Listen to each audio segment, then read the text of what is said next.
Hey YouTube, just wanted to do a video today on something that I've been thinking about for a long time and that I question a lot. Um, and it's actually about the Bible, about the book of Revelations. I don't know how many other people that watch my videos believe in the Bible, and especially in the end times, which it seems like we're about to experience them now. If according to the prophecies of the Bible, but specifically of like one chapter in Revelations 18, that I keep reading in it. Every time I read it, it makes me think of America, to be honest with you. And I mean, there's a lot of interpretations of it, and most people wouldn't agree with that, but I find it hard to see it as being any other place. I mean, just listen. It says, "After these things I saw another angel coming down from heaven, having great authority, and the earth was illuminated with his glory. And he cried mightily with a loud voice, saying, Babylon the great is fallen, and has become a dwelling place of demons, a prison for every foul spirit, and a cage for every unclean and hated bird. For all the nations have drunk of the wine of the wrath of her fornication, and the kings of the earth have committed fornication with her, and the merchants of the earth have become rich through the abundance of her luxury." I mean, what other place does that describe? I don't think you could say that's Italy or, I don't know, Japan or any other, what other country consumes the most things, and especially the most luxurious goods?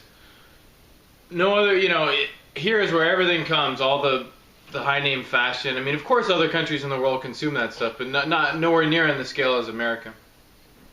"And I heard another voice from heaven saying, Come out of her, my people, lest you share in her sins, and lest you receive of her plagues. For her sins have reached to heaven, and God has remembered her iniquities." I know a lot of people like to say that America is a Christian nation, and that they've done a lot of good things, and they have done some good things. But let's be honest, America has done a lot of bad things too. I love America. I mean, I love it here. I love the culture. I love the way, the productivity, the efficiency, I don't know, just it's so easy to get things done here. It's a nice life. But if you really look at what America's done internationally, it's done a lot of damage to a lot of places. Just something to think about. "For her sins have reached to heaven. God has remembered her iniquities. Render to her just as she rendered to you, and repay her double according to her works. In the cup which she has mix double for her. In the measure that she glorified herself and lived luxuriously, in the same measure give her torment and sorrow. For she says in her heart, I sit as a queen, and am no widow, and will see no sorrow." How many times have you heard that Americans say that nothing bad will ever happen to America, that it's blessed, that it's different, that, just basically there's a feeling in America it'll never happen to us. Because nothing bad really ever has happened to America. There's never been a major war. There was a civil war, but not a foreign war on America's soil.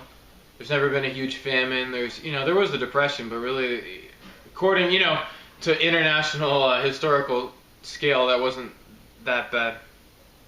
"Therefore her plagues will come in one day, death and mourning and famine, and she will be utterly burned with fire.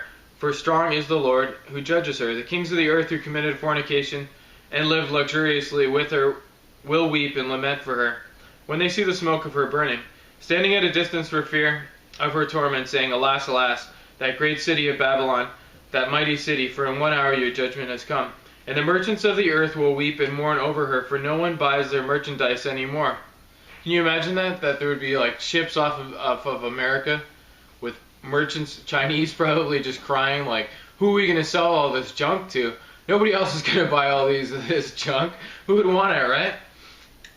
"Merchandise of gold and silver, precious stones and pearls, fine linen and purple, silk and scarlet, every kind of citron wood, every kind of object of ivory, every kind of object of most precious wood, bronze, iron, and marble, and cinnamon and incense, fragrant oil and frankincense, wine and oil, fine flour and wheat, cattle and sheep, horses and chariots, and bodies and souls of men. The fruit that your soul longed for has gone from you, and all the things which are rich, and bodies and souls of men." Slavery, right? "The fruit that your soul longed for has gone from you, and all the things which are rich and splendid have gone from you, and you shall find them no more at all. The merchants of these things who became rich by her will stand at a distance for fear of her torment, weeping and wailing, and saying, Alas, alas, that great city that was clothed in fine linen, purple and scarlet, and adorned with gold, and precious stones and pearls. For in 1 hour such great riches came to nothing. Every shipmaster, all who travel by ship, sailors, and as many as trade on the sea, stood at a distance and cried out when they saw the smoke of her burning, saying, What is like this great city? They threw dust on their heads and cried out, weeping and wailing, and saying, Alas, alas, that great city in which all who had ships on the sea became rich by her wealth. For in 1 hour she is made desolate.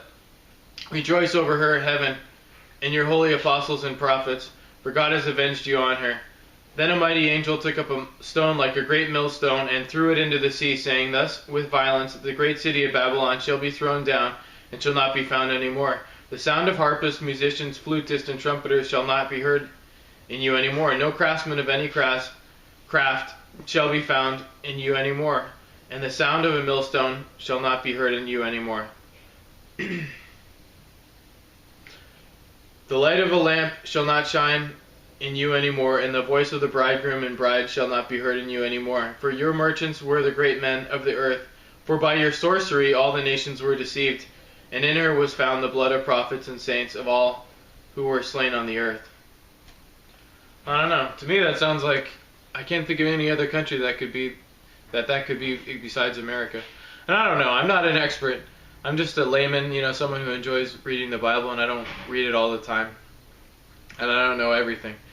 I mean, if someone else could tell me their interpretation of that, or what they think that means, they might even think that it's not even physical, it's philosophical, that you need to separate yourself from the world, but honestly, when I read it, I just, all I see is America, and it scares me, because if it's true, it's definitely not some place that I want to be to share in that. So, I mean, just take it for what it's worth, and I'd appreciate your opinions on it, and, with an open mind. Thanks.